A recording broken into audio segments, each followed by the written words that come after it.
Al-Tawbah 9.123, O ye who believe, fight the unbelievers, kuffar, who are near to you, and let them find hardness in you.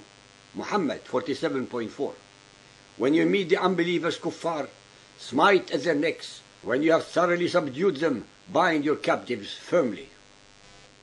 Al-Ma'idah 5.51, O ye who believe, take not the Jews and Christians for your friends and protectors.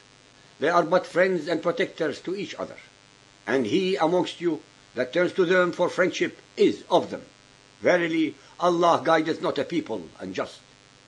Since Jews and Christians, as well as any and all other unbelievers, cannot be accepted as friends or rulers of the followers of Muhammad, then the Muhammadans who live amongst us in our democracies are doing so under duress until such time as they become a majority or are able to overthrow our system and replace it with the Sharia law. This makes the followers of Muhammad sleeping, treacherous agents who are deliberately and knowingly using our democracies to undermine our way of life until they achieve their agenda of Islamizing us. And last but not least, the icing on the cake verse. Al-Imran 3.85. If anyone desires a religion other than Islam, submission to Allah, never will it be accepted of him. I can recite at least another 70 verses from the Quran and Hadith of similar theme, but I'm sure the above are enough to demonstrate the peace-loving, merciful, and compassionate characteristics of the Quran and Muhammadan Islam. Now, let us look at the fundamental reasons that turn the followers of Muhammad, especially the males, into hate-mongering, war-mongering, and racist creatures whose contorted and angry faces we watch with horror and disgust, filling our TV screens daily from almost every country in the world, whether it is Muhammadan or not.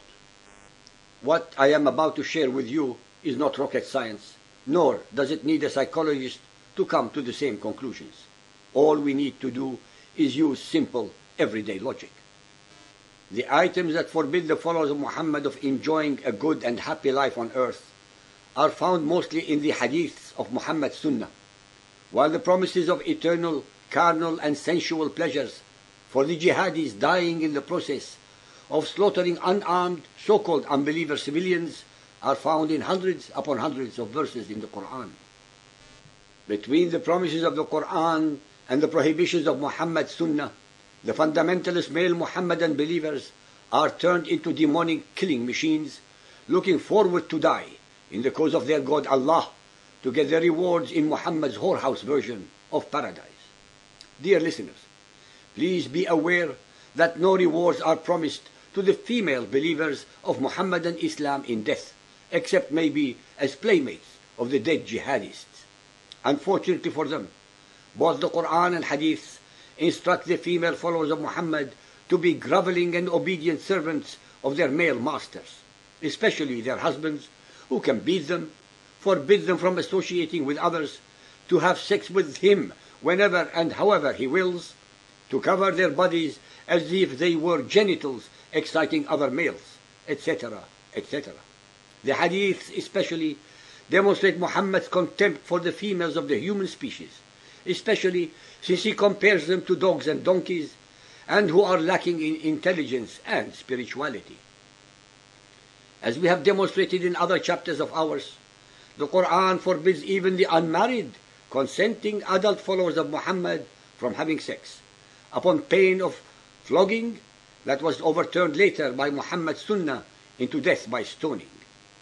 Muhammad forbade his followers of the following worldly pleasures: drinking wine, gambling, wearing gold, wearing silk, playing musical instruments, dancing, singing, painting and sculpting human or animal forms, poetry, playing chess, reading the scriptures of other belief systems, having any so-called unbelievers as friends or associates, etc., etc.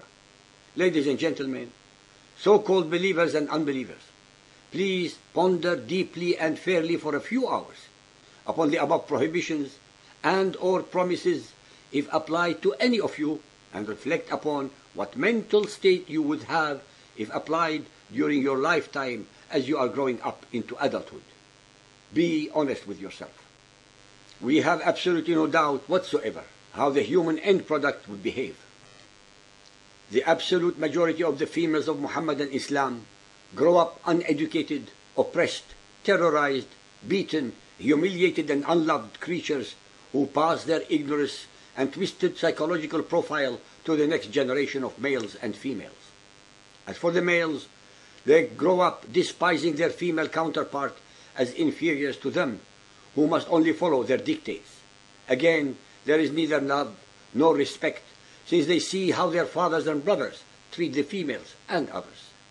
The chain reaction of twisted and contorted psychologies continues throughout the generations. Any humans undergoing such lack of joys and pleasures, being constantly under the threat of eternal damnation in Allah's hell if they break away from them, will produce unloving, unhappy, ignorant, indolent, oppressive, aggressive, hate-mongering, warmongering, and racist creatures. They are, after all, looking to escape the unhappiness and joylessness imposed upon them in real life on earth, and hence are anticipating their promised eternal, carnal, and sensual pleasures in an afterlife with the 72 virgin female companions. I believe that if any of us were to actually accept these promises and rewards as an irrefutable fact, many males amongst us would rather prefer to die than to live such an unhappy, miserable, and joyless life.